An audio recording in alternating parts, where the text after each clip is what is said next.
Hey crew, I've got the key to this 25 Ineos Grenadier Fieldmaster trim, and this week we're going to see what it's like to live with.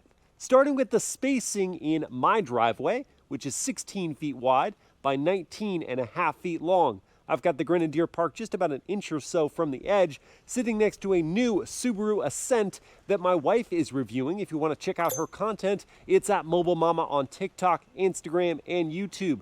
That one's about 6 inches in from the edge, and that leaves enough room to walk between the vehicles. Neither have power folding door mirrors. We could get a wagon, but not a double stroller through for our kiddos. The bumper of the Grenadier is hovering over the gutter, and at the back there's still room, even with the spare tire, to walk on the path to my front door. When first stopping in, I need the key fob handy because there isn't smart keyless entry, so I'll hit unlock, then press in and pull on the door handle, moving it one defined notch. I could get in this way, but more easy would be 2 notches. And then there is this optional side step, but at 6 feet tall, it's actually easier for me to just step into the cabin all the way. And if I did use the side step, then there's this piece of plastic here that keeps catching me at ankle height. So again, just better to go all the way in. I wish for that there was a grab handle like there is on the passenger side, but alas, I just end up using the steering wheel, ducking my head, and closing up that door. Hey cabin crew, thanks for joining for this day in the life in the 25 Ineos Grenadier.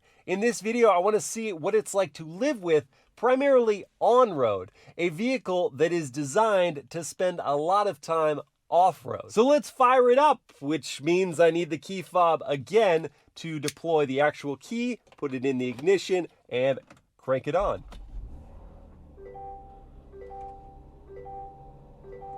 We hear that turbo inline 6 come to life. Let's listen to that idle from outside the vehicle.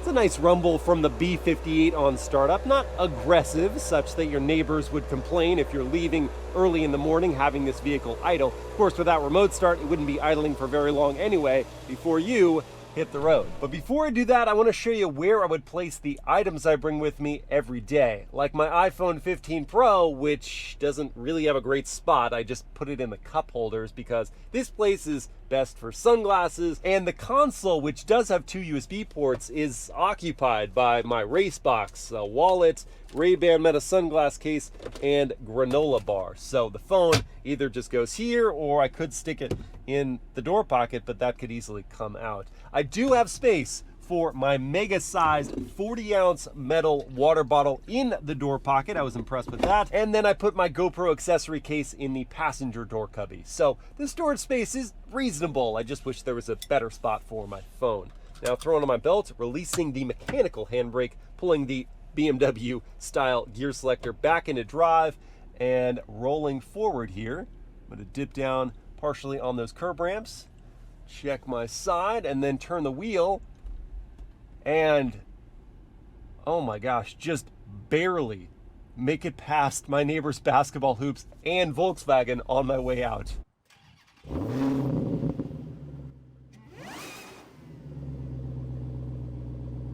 And that is the first thing you're going to notice, and probably the biggest downside to the Grenadier as a daily driver.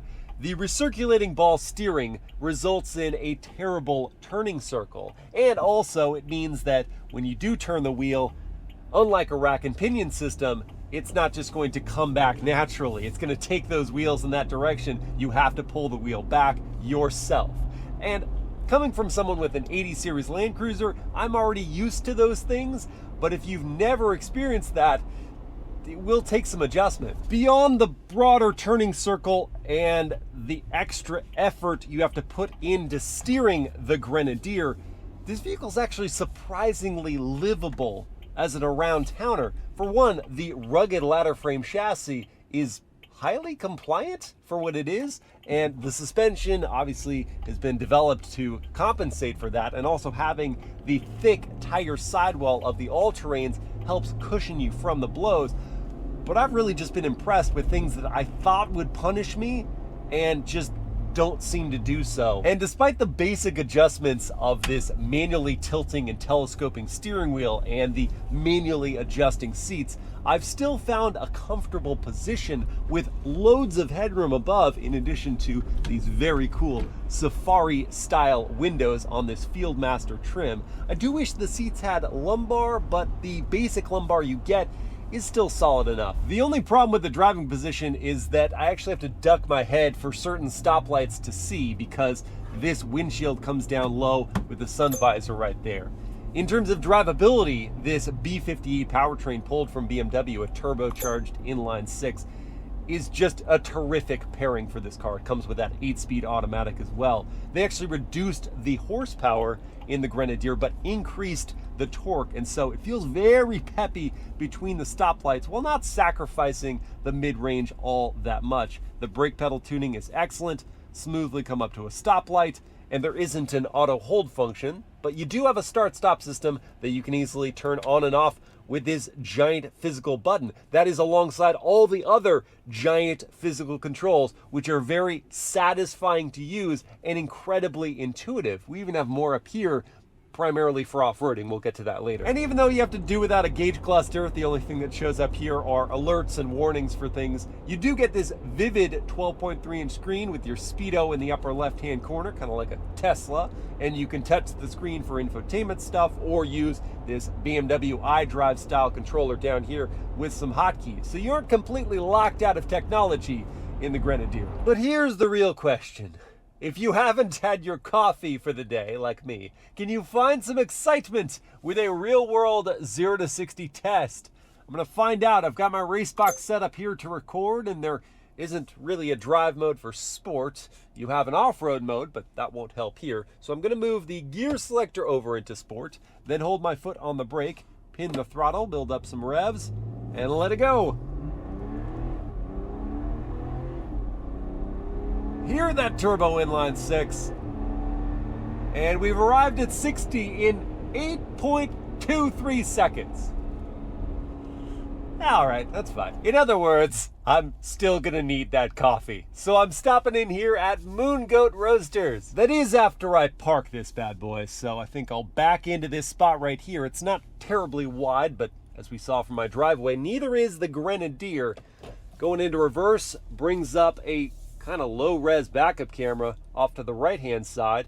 It does have trajectory lines, and those show that I may need to adjust again. I didn't give myself enough room because the turning circle is garbage. Pull forward a little bit, then back to reverse. Line up here with those lines, and via the door mirrors. There are parking sensors, but they're not active because that's just a low curb. So who cares if we hit it? Which I did. I bumped it a little bit. Park. E-brake.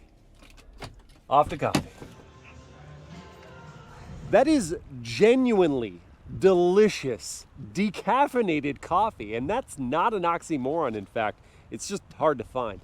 And while I'm sipping on this, I want to spend a sec talking about the Grenadier's look. Because if you're spending $94,000 as tested on a cool off-roady vehicle, then it actually needs to look cool. And the front end, it's not a great start for me. It's a bit funky. I know they're going for that Defender vibe with the round headlights and the slab sides and the upright boxy shape. I do love the profile though. And finally, the side step actually makes sense for me because you can use these grab handles and the step to access things on the roof. I love this Sela green paint as well, and it could be even better with the optional white contrasting roof.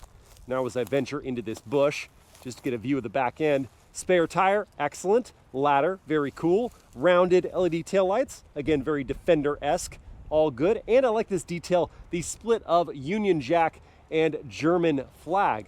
So really, it's just the front end. That's odd. But I have 0 styling improvement notes for this E63 wagon. Just a beauty. Today, we must see if the Grenadier is up to the challenge of a Costco run, partly to benefit the charity Families Forward. And I'm actually going to pull forward into a parking space, very unusual for me. I typically back in. I'm doing so I can more easily access the trunk. But as I do this, I don't have a surround view camera system, so I just have to be as accurate as possible, not being able to see the lane markings on either side at all. And I do have parking sensors to make sure I don't impact that curb. But now I have to just confirm, opening my own doors there, good. And there I'm also good.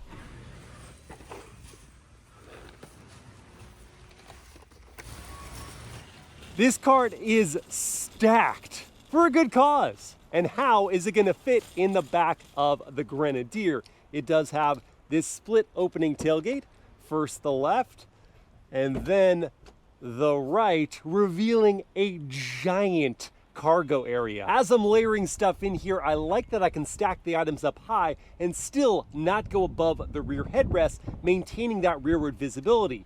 There aren't any cubbies really to speak of for loose items like this, except for this one over here, but that's, well, it's a little tedious to take on and off. But for bulk buying, all that matters is volume, and the Grenadier delivers with room to spare. That means that after returning my cart like a responsible shopper, I can confirm that this Ineos Grenadier is Costco approved.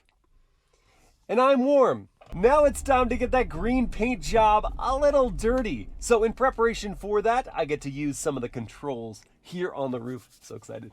Okay, so first is the off-road mode. So I'm gonna press and hold that button for a full second. It's gonna flash. Then I press it again, and that confirms that we have engaged this mode. And what that's gonna do is primarily just lessen the invasiveness of the stability control. Now, this truck is in no way designed to mob at high speeds off-road, so I'm gonna keep the pace modest, but that's still gonna tell me all I need to know about how this platform and suspension are built to handle washboardy surfaces or deep ruts. I love the torque from that B58, it's really nice. So far, I'm definitely hearing more squeaks and rattles and clangs than I got on the road, and yet the compliance is at a similar degree. Oh, these are great brakes, fantastic brakes on loose surface, and the knobby KO2 tires are certainly helping with that. But yeah, I'm really still impressed with the compliance. Suspension is just showing off its sophistication here. The impacts are felt and heard, but they're not brutal at all. And in this off-road mode, the truck's willing to slide a little bit before the stability control puts the kibosh on your entertainment. I'm really moving my hands a lot because I just don't get a lot of steering angle. But it's pretty easy to adjust. And I'm not getting top heaviness, which is one of the things I was really concerned about, something narrow and tall like this on a ladder frame chassis. Instead, it's appreciably buttoned up and predictable. And once again, that B58 just delivering that low end torque to make this extra fun. I did not expect this vehicle to feel this at home at speed, but it does.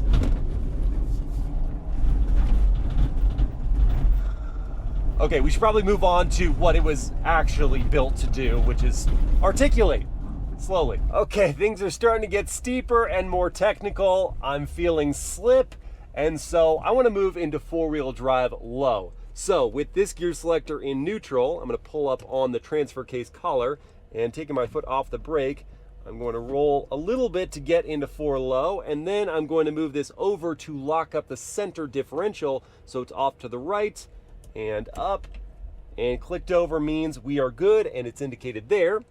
So back down into drive, and let's see the difference here. Oh, so much easier. Tons of low end torque, just feathering the throttle and crawling effortlessly. And as far as cool / useful visuals, I've got pitch and roll displayed here on this off-road screen, and you can get further into it with tire temperatures, and you can actually plot a route and then follow it back in case you're worried about getting lost. Now, for a tighter turn like this, it would really be nice if the Grenadier had something like a trail turn assist where it could lock up the brakes on the inner rear tire and pivot you around. But as such, I'm gonna have to make another point to my turn or just invade the brush. Can't escape the turning circle blues, even here off-road. But at least in terms of more traditional off-road hardware, the Grenadier is not in short supply. If you don't want to waste any traction, no wheel slip whatsoever, then you can lock up both the rear and front differentials too. So first the rear, which I've already done, and then the front, holding that button for a full second. And then once that is solid, after I've started driving here, there we go, clear there. And now it's taken something that was already easy and made it child's play. Steer a little bit, touch a throttle, and you'll make it up pretty much anything. And I do love how stubby the front and rear overhangs are. So the approach and departure angles are phenomenal. Now, this particular Grenadier does have those lower hanging side steps, but you can equip it with rock sliders, and that's what I would do, at least if I was gonna do this with any sort of regularity. Now let's pause for a second, because I'm on a crest and I can't see anything beyond that hood. This would be a great time for something like a forward-facing camera system, but we don't have that. So in this case, I have to go very slowly. I can start to see some of the ground off to the left. But if I couldn't, then I would just be hoping and praying that I wasn't coming up to something very steep on the other side of that. And you know, just like the people who were over here leaving, well, horse poop and also a bunch of beer bottles, I think this is a good spot for a break. Just look at that panoramic view. You can see the lake just through there. What a beautiful spot to enjoy a snack. Now, the Grenadier doesn't have a drop-down tailgate for me to sit on. Kind of have to hike up like this to sit, but it does have this optional table built in for me to hold my drink and snack. Yeah, I'm having a great day. Thanks for asking. What a lovely morning adventure that was. And now I want to go grab Mobile Mama so we can have some lunch. That is going to have me on the highway for a while, which is a great opportunity to simulate a commute one might have. And you'll care about a few things, one of them being passing power. We did see that from a dig, the Grenadier isn't that impressive, but off-road it was great. And here in the mid-range, if I indicate, I can pick up a healthy amount of speed pretty quickly. So I wouldn't worry about changing lanes, finding the passing power to do so. Now, when you were settled down, if you're listening for the cabin volume at these speeds,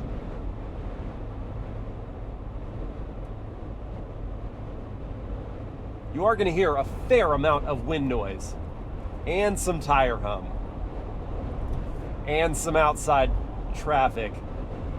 Yeah, it's not terribly well insulated in here. If you did tire of all that noise, you could create some of your own with the wireless Apple CarPlay system. I'll have that queued up here. Touchscreen is responsive. And then I can use this physical volume knob to turn it up. Like maybe 14 is max. I'm at 11 right now.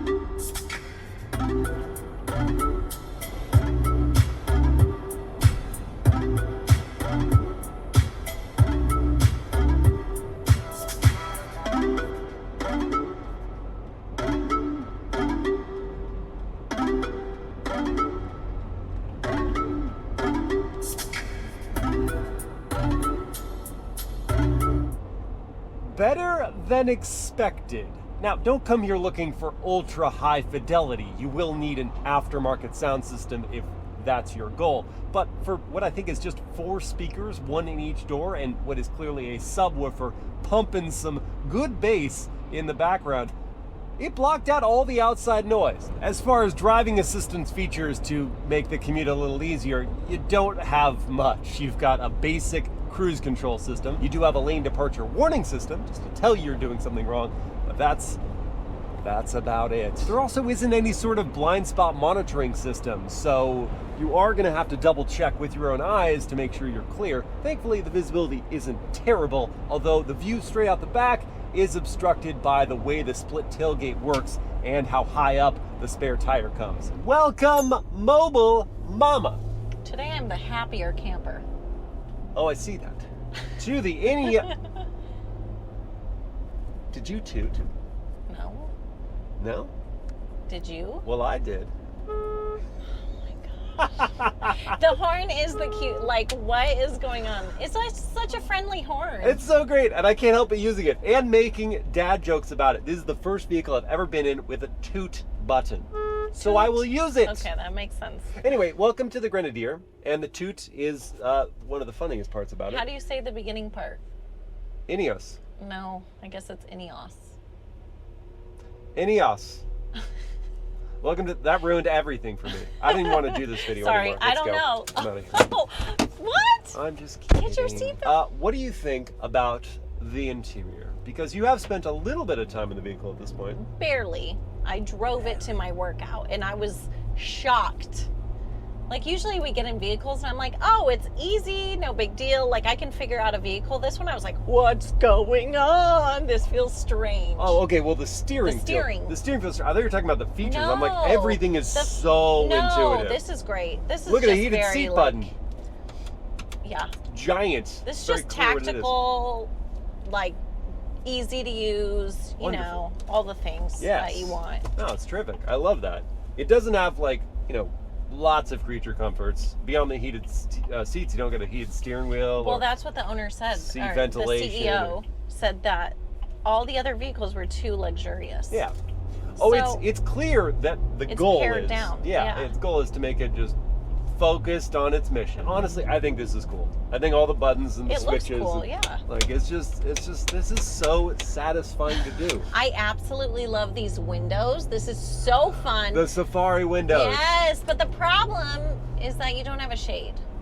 So today's very hot. It is very hot. I'm not too toasty, but we have the AC blasting. Yeah. I could see how this might get. These are tinted. Yeah. My I think it's issue good actually enough. isn't so much the heat. I haven't felt like it's that much hotter because of the windows. Okay. My problem is that you can't block that. There's no Yeah, shade here. that's So when the true. sun is right there, it's not directly in your Oh, eyes, but it right. is kind of in your eyes, and yeah. you can't sun visor that one away. Oh, this also, there's no mirror. You didn't realize that? I didn't realize that. I never What? use the mirror. Well, 'cause I Vain, always- you're so vain. You probably think the Wow. song is about. I'm kidding. She's not. Okay, I was like, She's not. well, But- now people are going to think you actually think I'm vain. No, but she the does use the problem mirror. is, why do I use the mirror? Do I have time to get ready at home? No, she uses it. We're to usually no- rushing out the She's door. a mobile mama There you go. on the go, doing Putting the her makeup. on the go. Yeah. Okay, so how much are we talking for a vehicle like this? So this is the Fieldmaster trim. There are lesser trims. They call the base one the station wagon, which I think is cool. But that one's like 84. This one's 94, just under that as tested, which is a lot of money. It's a lot, especially if this is just going to be your daily driver and you're not actually off-roading in it. Oh man, I think if I was the owner of this company, I would be cringing I at the would be thought of someone devastated. not actually taking Be like, this vehicle Just off to road. look cool? Yeah. No. You can certainly daily drive it. It's not It's a comfortable punishing at ride. all. It's yeah. comfortable and it does all the things. It's got the utility and has enough features. You can daily drive it. It's just not something where if you were only doing that, you would be very satisfied with it. Are we going to be satisfied with lunch? I don't That know. is I've the never question. been here, but She you has not have. been, but I have. We're going to Bangkok Taste. It's a really good, fresh, cost-effective Thai restaurant. Yay! All right, chow mein for me with chicken and... Cow soy noodles for me. Ooh, that does look good. And egg rolls. Are we happy? This is comfort food. Yeah? Yeah. That was some ambitious ordering. Too much food. Way too much. We got headroom. That's great. Yeah. We leg have room. one-touch down windows. We've got leather seats, just like the front, and they're Yes. decently well padded. There aren't even cup holders. No cup holders. No armrest, no cup holders. Okay. No climate control. We have air vents here. Wow. None on the pillars or up high for the kids. One USB-A, one USB-C port. That's it. And also it would be rather Whoa. uncomfortable for an adult in the middle seat because of that drive shaft hump. What about kids in car seats? Let's find out. Okay, I do think that middle seat can be redeemed. By putting a forward-facing car seat in the middle. Yes, because there are 3 top tethers here. Just 2 lower latch anchors, but 3 tethers means that you have more versatility for your car seat install, and I found it to be pretty simple for me. For you? Yeah, easy. All right, let's see about your legroom up front. What do we got? Legroom? I'm good. Yeah? Yeah. And you have a little bit of room for a recline if you need to. So can we say it? Yes. The Grenadier is family approved. Now it's time to put some fuel back in his 23.7 gallon tank. EPA rates the Grenadier at 15 mpg city, 15 on the highway, and 15 combined. And if I saw that, then I would have a fuel range of 355 miles. But today, I'm averaging 14.2, and the average, which included the previous loan of this vehicle and mine combined, has shown 13.4 miles per gallon. And at current fuel prices of $5.37 for the required 91 octane gas, it's gonna cost me $127 to fill this tank, and there isn't capless fueling, so I have to work just a little bit harder. Well, crew, at the beginning of this video, I pondered what it would be like to live with a stripped down, off-road focused utility vehicle. And after quality time spent behind the wheel, I've found the Ineos